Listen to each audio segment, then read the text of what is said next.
A reading from the Gospel according to Luke, chapter 9, verses 51 to 56.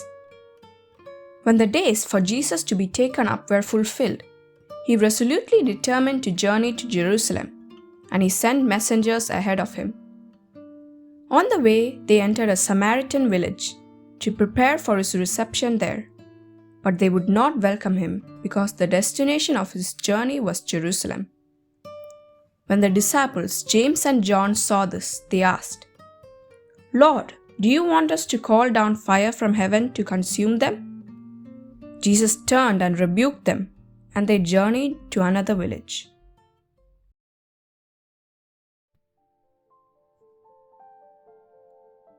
When the days drew near for him to be received up, he set his face to go to Jerusalem.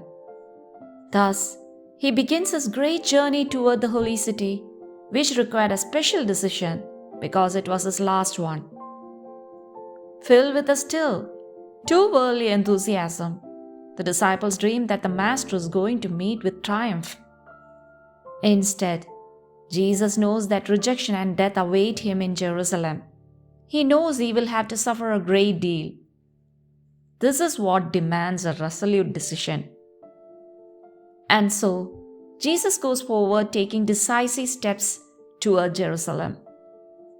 This is the same decision we must make if we want to be disciples of Jesus. What does this decision consist of? For we must be serious disciples of Jesus, truly decisive, not lukewarm, as an old woman I knew used to say.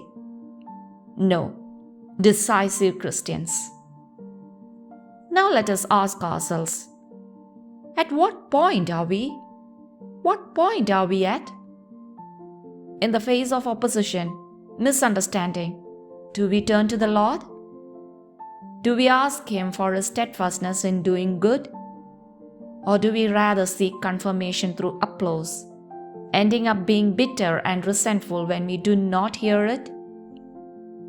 Let us thus ask Jesus for the strength to be like Him, to follow Him resolutely down the path of service, not to be vindictive, not to be intolerant when difficulties present themselves, when we spend ourselves in doing good and others do not understand this, or even when they disqualify us.